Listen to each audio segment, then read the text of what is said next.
Muy buenos días. Comenzamos una nueva semana meditando en el capítulo 5 del Evangelio de Marcos. No pude estar en el culto del domingo en el que nuestro hermano Fernando Plou expuso maravillosamente los temas que vamos a desarrollar en el devocional de esta semana. Un mundo perfecto. Nos hizo pensar en ese anhelo y en qué cosas desearíamos eliminar del mundo para que éste pudiese ser mejor o perfecto, como él nos lo sugería. Y en este capítulo vamos a ver cómo el Señor trabaja enfrentando la maldad, enfrentando la enfermedad y, por supuesto, el último de los enemigos, del que luego Pablo hablará escribiendo a los romanos: ¿dónde está, oh muerte, tu aguijón? ¿Dónde, oh sepulcro, tu victoria?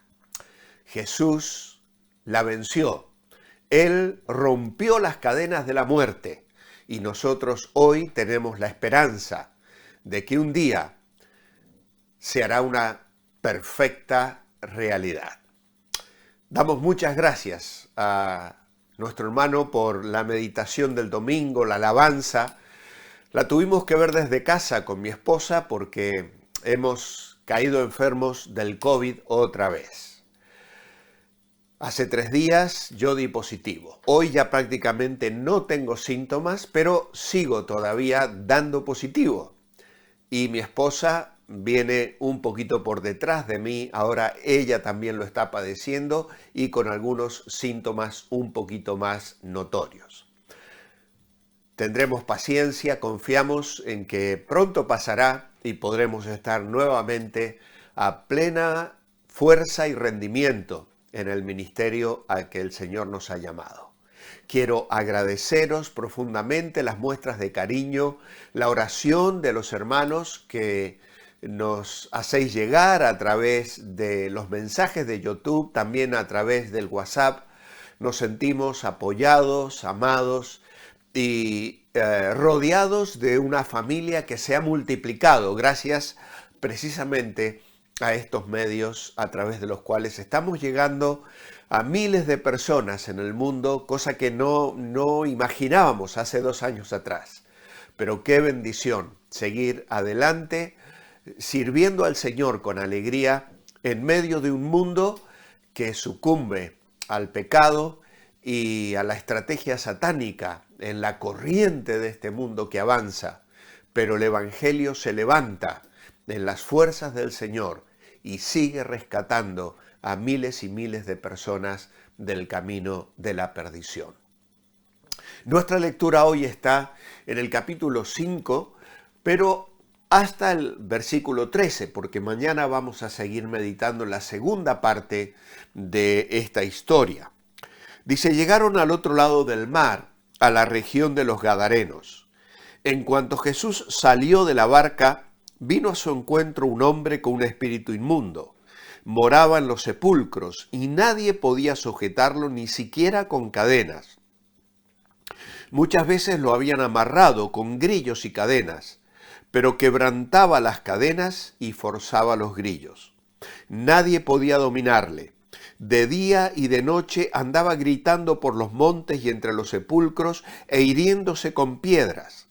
Cuando vio a Jesús a lo lejos, se acercó corriendo y se postró ante él y dijo gritando desaforadamente: ¿qué tienes contra mí, Jesús, Hijo del Dios Altísimo?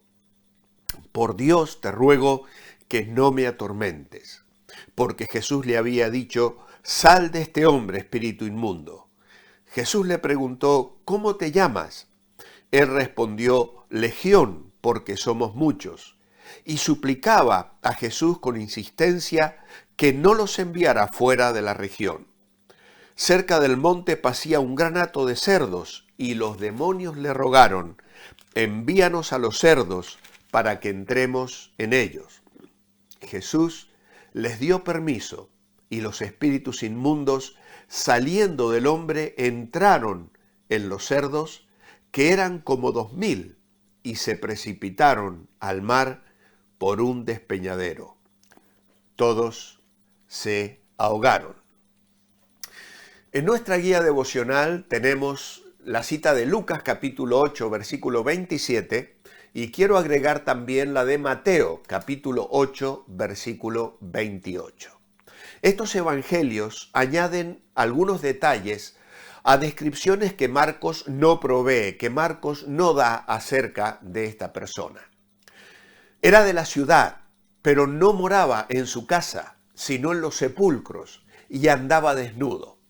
Marcos y Lucas dicen que era uno, pero Mateo dice que eran dos, probablemente porque uno era más dominante y activo que el otro.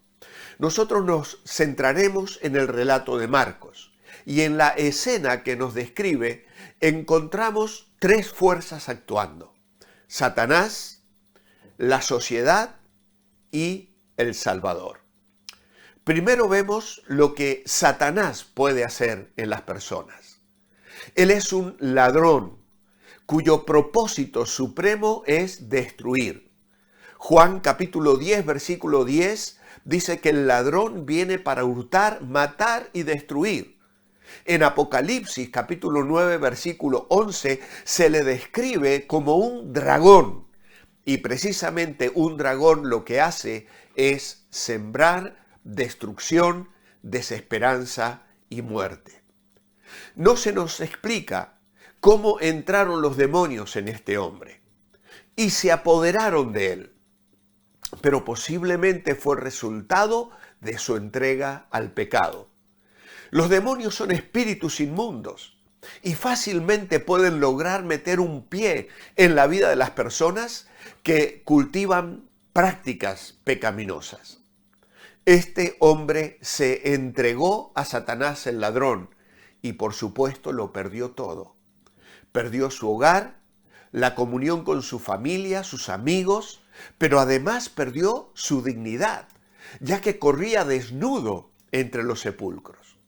Perdió su dominio propio, vivía como una bestia salvaje, lanzando alaridos, hiriéndose y aterrorizando a los ciudadanos. Perdió su paz y su propósito para seguir.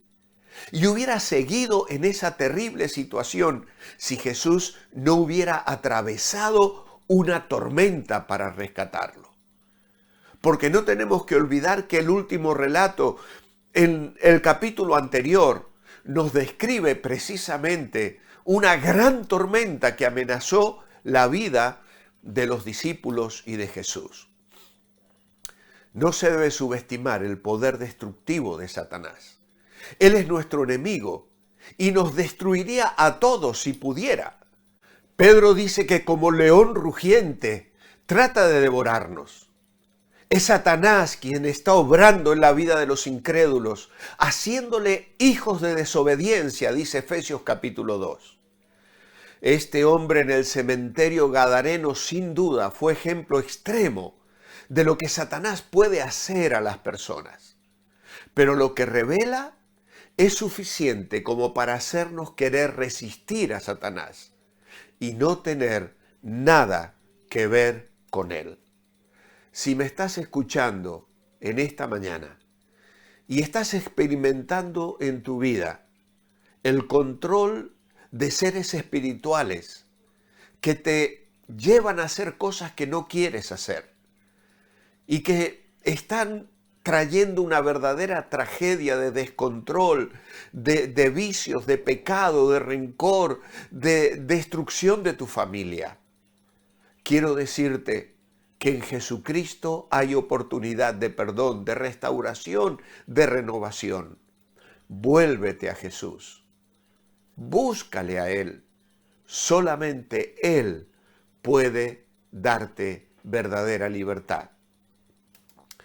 Pero hay otra fuerza operando en la vida de este hombre. Y es la sociedad, sus vecinos, sus conocidos e incluso, obviamente, su propia familia. La presencia de este hombre era muy incómoda a todas las familias de la región. La respuesta que ellos dieron a la situación que se presentaba fue responder con violencia. Le habían atado con grillos y cadenas, que él rompía una y otra vez con fuerzas sobrenaturales, demoníacas, que en realidad le atormentaban. Las soluciones humanas a los problemas espirituales suelen tener características similares. Unos responden con indiferencia, mirando para otro lado, ignorando la realidad y el sufrimiento ajeno. Otros sugieren buscar en la religión y otros ofrecen soluciones alternativas acudiendo a medios esotéricos que nos parece increíble que las personas lleguen a gastar su dinero en poner parches en sus propias vidas o en las de sus seres queridos, confiando en médiums, sanadores o incluso en actos de brujería que no hacen más que hundir en la desesperación y la frustración.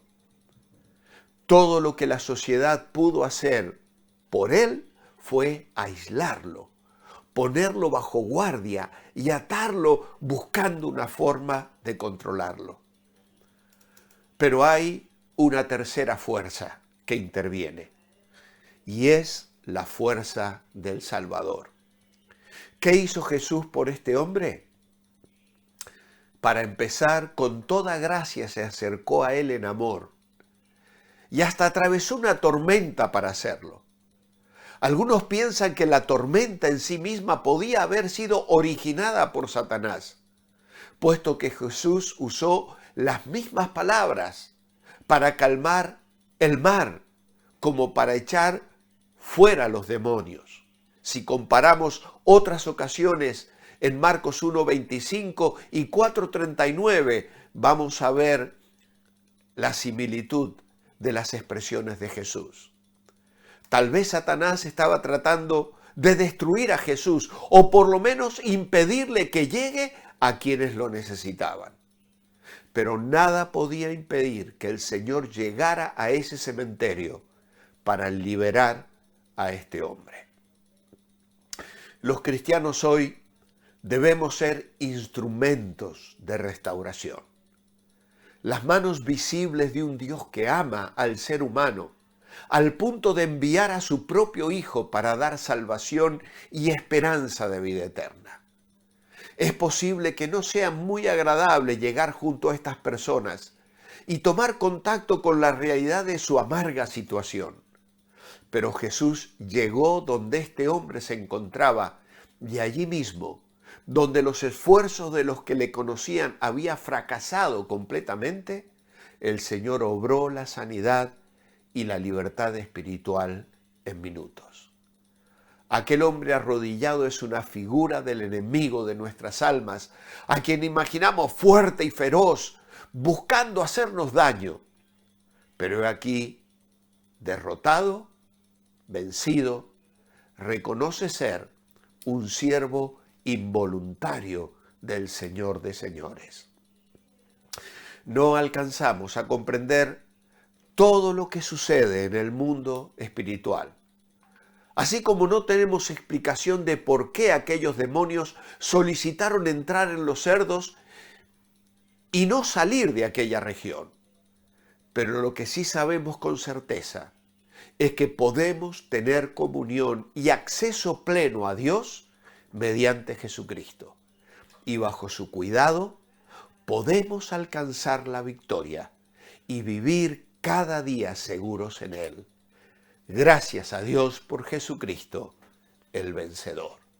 Mi oración escrita esta mañana: amado Padre, gracias por abrir nuestros ojos a la realidad del mundo espiritual.